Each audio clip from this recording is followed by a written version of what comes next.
Today, I'm going to be, or tonight, what the fuck ever, I'm going to be making me read Caitlin fanfiction called Quiet Plans by San Arby.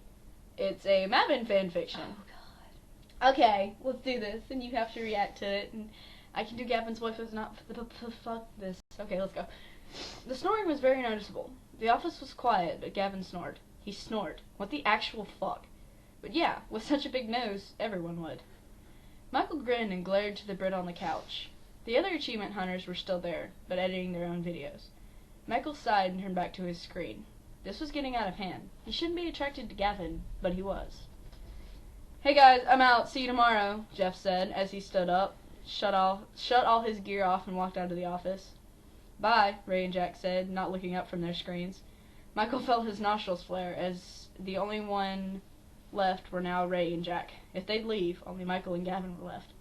The fantasy started playing in Michael's head immediately. Oh yeah, I forgot to mention this is smut, by the way. "The Let's Play is uploading. Let's just buffer that, okay?" Jack said, as he stood up and shut off his computer screen. "Sure. I'll shut it off as soon as it's done," Michael said, smiling when Jack walked out of the office and waved them goodbye. Next to Michael, Ray yawned. He probably was tired. Nice. Might get him to leave soon. Michael gulped and shook his head unnoticeably. He was getting nervous, although he didn't know why. "Yeah, Michael, could you just let this video buffer? I'm out. I'll see you tomorrow."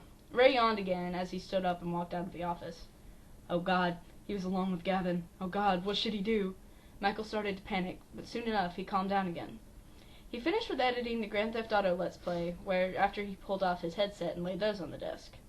He turned his chair and looked at Gavin. He still wasn't asleep, but he might be a deep sleeper. Michael stretched and inched his chair closer to Gavin.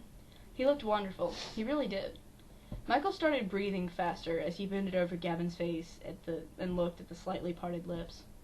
What would happen if he'd kissed them? With a racing heart, Michael inched more close and brushed their lips together gently. He felt the warm breath of Gavin on his mouth. This is really weird because you're Gavin and I'm Michael. And he got filled with such a great desire that he pressed their lips together. Gavin didn't even move. So Michael opened Gavin's mouth with his tongue as best as he could. I don't even think I can read this. Michael broke the one-sided kiss and tilted his head, so Gavin slept through kisses. Good. You can do something with that. Wait, what? Michael stood up from the chair and rolled it aside, crouching on the ground and looking at Gavin's groin. He licked his lips and looked to Gavin again. He looked like he was still in a deep sleep. So, without thinking, Michael put his hand on Gavin's groin. Gavin groaned and shifted for some friction. But he didn't wake up. Incredible. Michael licked his lips again and put more pressure on his hand, feeling Gavin's clothed cock grow hard.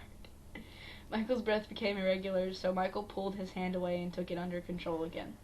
"Alright, Gav," Michael whispered, as he bit his tongue and tugged at Gavin's pants, slowly trying to get them down. Michael gently rubbed Gavin's cock, and Gavin arched up his hips up, making Michael tug down Gavin's pants as quick and careful as possible. Gavin shivered at the sudden cold air at his upper legs, but still didn't wake up. If he wouldn't wake up fast, Michael would do so much. Michael sniffed quietly and moved his hand from the base to the tip of Gavin's clothed-in boxer's cock. Woo! Gavin's breath stopped, and so did Michael's heart for a moment. Gavin started breathing again, and Michael moved his hand up and down carefully. Gavin groaned, and Michael kept it a moan himself, as watching this was so fucking hot. Michael moved his lips to Gavin's boxers and kissed them slowly, feeling Gavin freeze and groan as Michael licked the fabric. Gavin arched his hips up again, and Michael took the chance to pull down Gavin's boxers as well. He moaned quietly when he saw Gavin's cock standing up, erect, for his Michael. "Fuck," Michael exclaimed in almost silence as he walked to his backpack and searched for the lube. Why the fuck does Michael have lube in his backpack? He grabbed it and placed it on the ground to be sure. He wrapped his hand around Gavin's erected cock and stroked it slowly, making Gavin groan and moving his head from side to side. Shut up. Michael couldn't do it. He had to be inside the lad, feeling the warmth of him around his cock and seemed to bring comfort. It's like Nigel Thornberry. Michael undid his belt, unbuttoned his pants, and pulled his pants and boxers down. That fucking word. I can't say that. Can you say that word for me? Where? Stimulated? No, this word. Stimulated. Simultaneously. Thank you. I can't say I'm sorry, I'm way down here. His cock was arching. No, fuck you. Arching up, urging to be inside something, or at least touched. Michael Imagination. took his cock in his hands and stroked himself, making himself shudder and reaching for the condoms. Where the fuck did the condoms come from? He quickly opened the package and wrapped the condom around his cock. Where after he reached for the lube, he opened the bottle and squeezed the lid out. What the fuck? Why did you put I can't breathe. Get over his cock. It's gonna be a fucking big nose. Ah, fuck. Michael panicked as he squeezed some of his fingers and circled around Gavin's entrance. The least he could do was to prepare the lad.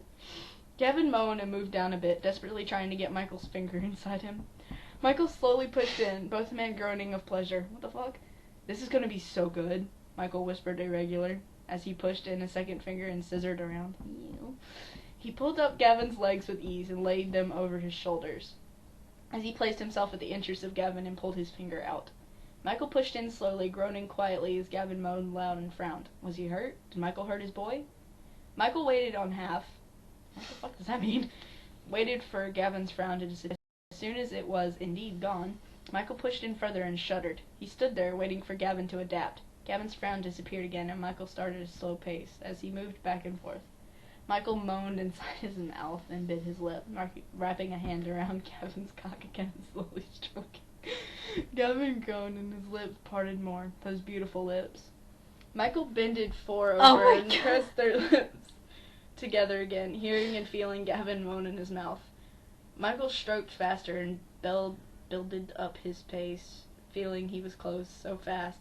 The hot of Gavin embracing Michael's cock was actually too much, especially with the kick of the Brit being asleep. Ew. That's just weird. Is that like necrophilia or something? Michael bit his lip so hard that he tasted blood. He swallowed the blood and moved a bit faster again. Gavin groaned and ached as Michael massaged the tip with his thumb with the eyelashes. Too quick for Michael's liking. Gavin's cock froze his hand and comes floated out right onto Gavin's shirt. Michael cursed in his mouth as he moved faster again and felt his own cock freeze and come. Michael pulled out with trembling legs. He stood up and moved around, cleaning up the mess he had made. Michael? It was the sleepy voice of Gavin. I said that wrong. Michael? It was the sleepy voice of Gavin. Michael froze and felt a blush creeping up. Yes, Gav? He asked, closing his eyes and staring at the blank computer screen. What are you doing? Gavin asked, yawning and sitting up. Nothing, actually, Michael said fast as he saw Gavin stretch his legs. My ass hurt, Gavin said, stretching again. Got no idea how that might have come. Michael said quickly. Oh, fuck! Wait, wrong peoples! I've got no idea how that might have come, Michael said quickly, gulping and watching Gavin move around the office in the corner of his eyes. I had such a weird dream, Gavin muttered, sitting down in a chair next to Michael. Oh, what then? Michael asked. Gavin shrugged. I don't really want to talk about it. It was really odd, Gavin said, blushing. Sure, not talking's good, Michael muttered, somehow smiling. Oh my god, it's over, thank god! I think I killed her. You fart ass. I don't know what that was! I love how we're both running our hands through our hair, like somehow, the secret of getting out of being traumatized is just to run your hands through your hair continuously and just, Okay, goodbye.